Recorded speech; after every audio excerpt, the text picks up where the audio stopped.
Again, I want to thank you for, joining my podcast. And before we get into the show, for those who don't know, he's a writer on NBC's Undateable. Let's kind of start with if you can, maybe the story of, like, how long you've been writing, like, kind of like a, I don't know. Background, yeah. Yeah, there you go.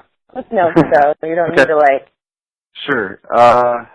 Let's see. I mean, I've been writing different things, like, on my own since high school, really, but it took a long time and a long path to get here.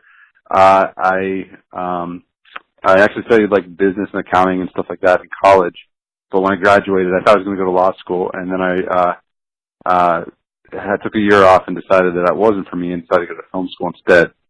So I went to film school at Ohio University for 3 years and made a bunch of stuff, and there, right at the end of my time there, I started doing some comedy stuff in my shorts and in my films, and I found that I sort of had a knack for that, and that it was hitting better in some ways than my dramatic stuff. So I moved out to LA and just kept working on different things, and actually got like an accounting job basically when I first got here to try to make ends meet and just get my feet on the ground and stuff. And eventually I was an assistant in music videos and in that world, and then I had a friend who she's a writer. She was on Battlestar Galactica, and Crowfell is her name, and she said a good way to get in as a writer was to be an assistant on a show or an assistant to an executive producer. And so a friend of mine who was at an agency at the time, she heard about an opening for Victor Fresco, who ran Better Off Ted. Well, Better Off Ted was once I was there, and she got me hooked up with a job. So I got a job as an assistant with Victor Fresco and sort of learned more and more about comedy there and about sitcoms, and that was my first time being around the writer's room, seeing how it works and everything. And I was there for like 2 or 3 years, and then I got into the Warner Brothers Writers Workshop, which is a great program to launch careers. It's you submit a sample script from an existing show, a spec, and they judge it and whatever. Then you have an interview and go through this process. And I was lucky enough to be one of the people selected that year. And Warner Brothers then actually helps pay for you to be on your first show after that if there's an opening and if someone will hire you. And so that was probably about 5 or 6 years ago now. I got my first job as a writer on a show called Better With You for ABC, and we did 22 episodes of that. And what happened after that? After that, I didn't get staffed the next year, but I sold a pilot actually to ABC Family, and then after selling that, the following year I got staffed on the show Melissa and Joey at ABC Family. I did that for about a year and a half, and then after that, it kind of bounced around a bit, and then after that, I got set up on Undateable. I started at the beginning of season 2, and I've been there now for since then for just over a year, I guess. But it feels like longer in some ways. It's interesting. Awesome. So, what would you suggest to people who are listening that maybe are like struggling but kind of want to get into writing? And sure. Yeah. I would say the biggest thing is just write as much as you can. Try different things. For me, when I sort of have my biggest breakthroughs, it's funny because I think most people will write a spec or a pilot or a feature, and they'll just keep writing the same one over and over and over again to try to get it better and think, if I get noticed, like this is a perfect idea. And I found, for me anyway, and I think for some other people too, if you actually just get done basically with one and let it go and move on to the next one and just keep working on keep starting new ones and keep having output, it helps you because you get better at every step of the process. So while your first idea might be fine and you work on it and think this is the perfect idea, your second idea will probably be even better just from the concept. So it's good, I think, to always keep writing and then always keep moving on and trying to get finished stuff and start another project. That doesn't mean you can't go back to something later on, but just finishing scripts is the biggest thing because you learn so much by doing it over and over again. It's kind of like Malcolm Gladwell's 10,000 hours thing, where just the more hours you put in, the better you get. It's almost like I see writing almost as playing guitar, where you learn it, you keep doing it, you keep practicing, and you get better and better. So that's on the talent side. I'd say that's the biggest thing.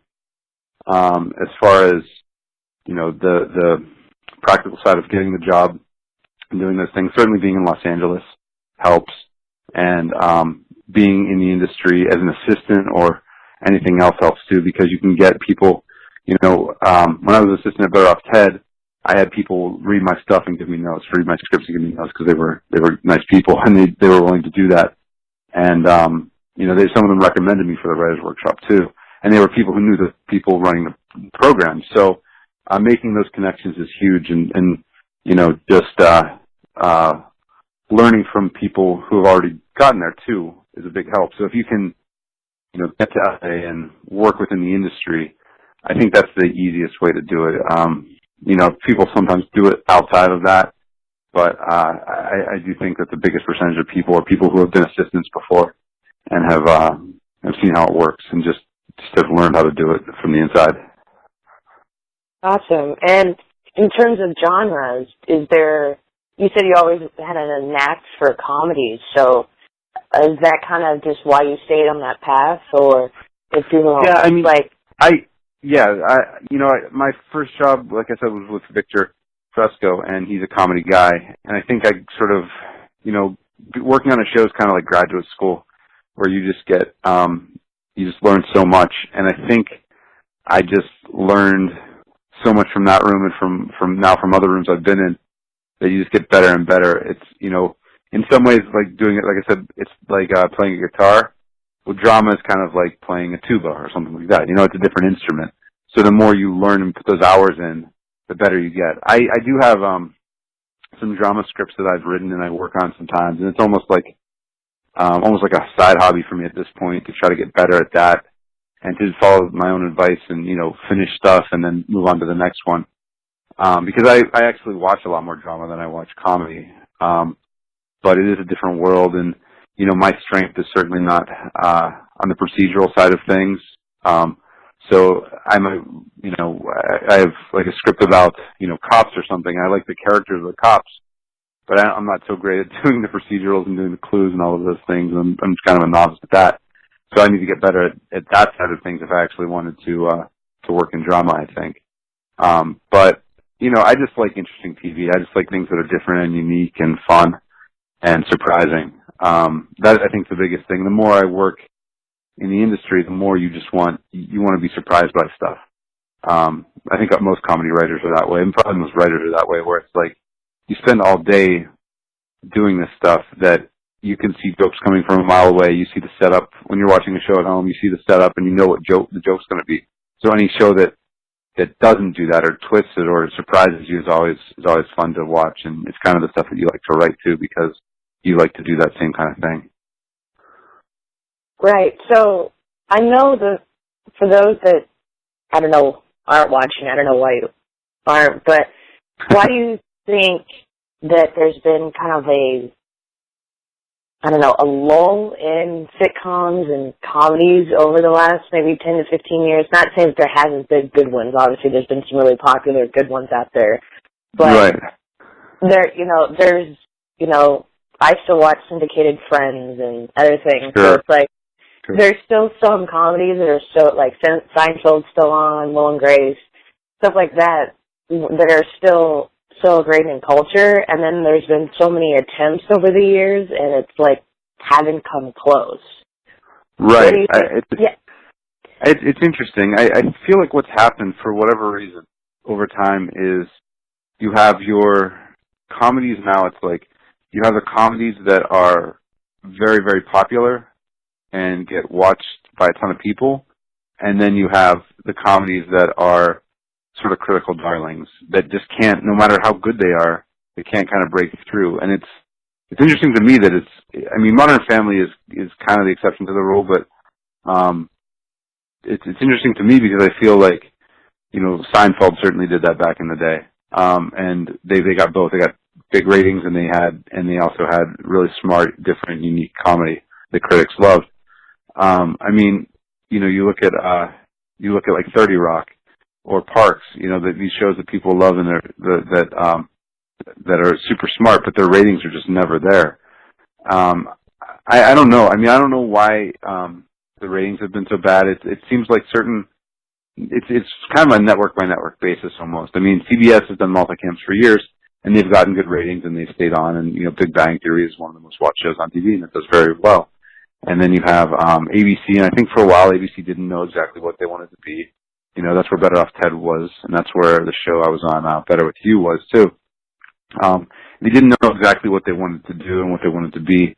And now I think they know that very well. They want to be a family. They want to do family comedies. In the past they did like Mixology, which is not a family comedy at all. Now I don't think they ever buy that or do that, because now their thing are, they have Blackish and Fresh Off the Boat and just the Goldbergs, just all these shows that are family comedies, and that's who they are. That's their brand, and that's helping the rest of their comedies. That's why I think Dr. Ken is doing well this season, because it's a family style comedy, and they have the comedies on other nights of the week that they can promote Dr. Ken on. So I think that by that network they're doing well. I think Fox is, they're struggling a little bit because they are sort of in the situation that NBC was in the past, where it's like they have a critical darling in Last Man on Earth, but is it getting the ratings that they want it to get? I don't know. I mean, that's kind of the balance that NBC and Fox has run into. And NBC, I think, they've had a lot of problems trying to figure out exactly what they want to be. They've gone from, such a huge powerhouse of comedy with shows like Seinfeld and Friends, and then they sort of did those critical darling shows. They had The Office, and then they had, like 30 Rock and Parks and those shows, which were critical darlings, but never got the ratings that anybody wanted in Community. And now I think they're just trying to try different things and see what can work. I haven't watched their two new comedies, Superstore and Telenovela yet, but I heard that they're decent. So we'll see. It'll be interesting, I think, to see what they're going to do moving forward and where it goes. I mean, Undateable, it's, to me, just ridiculously fun and so different, and it's so different now that it's live than it was just when it was taped last season. And that's a big tribute to, that's all in, I think really because of NBC, because they wanted to do something like that. They're the ones who sort of approached us about doing it. And to be honest, when we started the season, I was a little bit like, how are we going to do this, and what's it going to be? And we're going to have musical acts on the show, and just it was I wasn't sure how it was going to feel or what it was going to be. And now I love it so much. We're doing things that I know I'll never get to do again in my career on the show, which is just so fun. I mean, we make jokes, we add jokes when to basically insult the actors when they're not expecting it, which is just insane. I mean, I've been on shows before where if you made any jokes about the actor, like, they would get upset or mad or whatever, but we give lines to, like, Brent Moore in this, like, to surprise Crystalia, that's, you look like the ugly guy from Whitney, and he doesn't know that's coming, and then we get his reaction on live TV as these insults come. It's just really fresh and amazing and unique, and that's why we love doing it so much. It's just so fun. Like I said earlier, to me that's fun because that's something you've never seen before, and it's something creative and different. I agree. That's kind of why I'm on board. But before we kind of get into Undateable, I kind of just wanted to bring up a point that you said a minute ago. So last season, I had the privilege of going to a taping of The McCarthys for CBS. Mainly because I was a fan of, like, the actors, and I'd never been to a sitcom taping, and a bunch of friends and I were out in LA, and we're like, let's go. And so we did. And what was interesting is, like, a lot of us were really into comedy, but not to put anything down. We just didn't see it from the beginning. You could tell, even though we were tuning in mainly to support the actors and support the show, we knew it was eventually going to get canceled because there was a few couple episodes that were funnier than the rest, but it was very predictable, and you could see the joke coming like that, like a minute, you know what I'm saying? Like, it wasn't, it didn't make me like, oh, that's so funny. Like, I don't know, is it because, I don't know, is it because we're into that where we're used to the actors and we already know kind of their personalities. And then when it comes to the difference with Undateable, other than it being live, I mean, they're comedians, so it's kind of they know how to deliver better. Is that it? Or, I don't know. I'm not trying to put down CBS and McCarthy. No, I mean, sure, I really want it, but it just wasn't the same. Well, I think that a lot of that comes, like, I think that's how multicams are looked upon nowadays a lot of times. It's like they don't feel fresh, they don't feel new. It's a tape. People think of it being a laugh track. Like, so many people, when they talk about multicams, are like, oh, it's a laugh track. They have to tell you when to laugh, so it's not funny and things. I mean, even for every multicam, there's a live audience that are watching it and reacting to it, but I think it's just this thing that's in our culture that people think multicams just aren't that, they don't feel fresh, And so I think that that's part of it. And what Undateable has is we play around at times with the genre and with multicam, and have people look at the camera and say things, and we just do different things. I think that it's tough. I mean, I think that a lot of people do like multicam because you look at CBS and they do fine with them, but it's just a special blend. It's sort of I think it's so much of a combination of the writing and the actors, the cast that you have, and does it have this great cast that works together that's unique and different and original and fresh, and have that sort of it factor that can make it work. And honestly, nowadays you just have less time to establish yourself as a show. 20 years ago or whatever, Seinfeld had bad ratings at first too, and then it just kept getting chances from NBC because they loved it, and it grew. It grew and it took off, and people learned to love George and Kramer and the rest of them. I mean, the first season, George is like a real estate agent, and he's successful or fine. He's not a big loser, and it just it takes time for the writers to find the show. On any show, every show I've been on, it's been like that, where it's like you don't know who the people are at first, but as you go along, it's like you learn more and more about them. You learn more about the actors too, so you know what strengths they have, what tools they have in their toolbox to make jokes, to do certain things. Whether it's Chris D'Elia being able to do a physical bit, or Ron Funches being able to deliver a big joke at the end of a scene. You learn those things. You don't always know those things at first. So I think part of the struggle for comedies is it's faster now. You have to succeed faster, and it's tough at times for comedies to do that because you don't have the hooks of drama, like what's going to happen next time, or if it's to be